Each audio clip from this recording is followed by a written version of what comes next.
I'm actually kind of offended of how stupid the Israelis think we are. And we is referred to the world, not us only Arab, because us Arabs, we know the real deal. We know what's happening. The way they come up with excuses, logical excuses, and expect the world to believe them. Number one, psychologically speaking, the real mature victims do not blame the world and other people for what is happening to them. They don't play game to prove their point. But the ones who are playing the victim roles always try to blame anything and anyone for what's happening to them. Number two, when they fail, make the world believe them that they are not the ones who bombed the hospital, especially after it was proven that the rocket was not a Hamas rocket, it was an American rocket. And this is the sound difference between both rockets.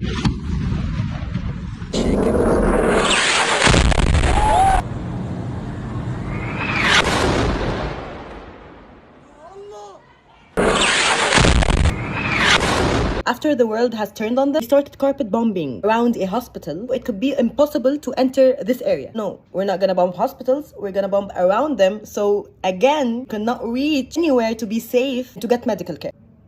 Number three, if your influencers were so loyal to your country, why would the president's secretary have to make a meeting with them in order to...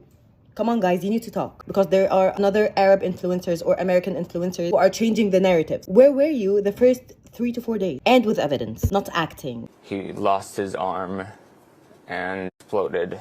Lost his arm and then my mom died. I actually fully understand why she's laughing, because they are not victims. They don't know how to play the victim roles. They were never victims. This is why they don't know how to. So she's laughing because this never happened to her. On the other side, توجه رسالة للبابا. شو أخبارك؟ أنا بحبك. قصفوا علينا والله ما لقينا غير القزاز عروسنا وضربوا كمان ضربتين ثلاثة كمان. ايش صار؟ ها؟ انت بطل لا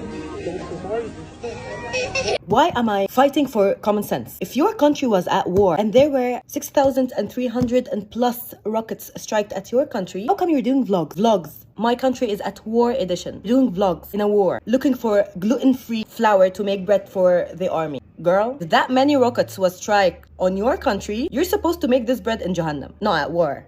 Alive. Again and again, if you go to the Snapchat map, you will find at the same exact moment Palestinians are bombed, they are partying, making fake pages, taking them down after the world has turned on you, deleting tweets so it could seem to the world that, oh, they are fabricating the news, not us. Are we in preschool? Asking, what are you up to? If what's happening was all Hamas, why are you refusing other countries to go in and help? Why are you bombing the borders? And why now you suddenly accept that we can cross the borders and help? What are you up to? Moral of the story, either they want to say that we are weak and eventually that we're gonna stop talking about it because we are all already traumatized, or they're trying to create emotional numbness so we can not care about what's happening. Both plans are not working and are not going to happen. Because one thing I know about people who deeply know about humanity, that they have faith, unity, and hope. And faith and hope are the things that set someone's soul on fire to fight wholeheartedly and strongly against anyone or anything. Allah is aware of everything that's going on. Allah will never forget anything.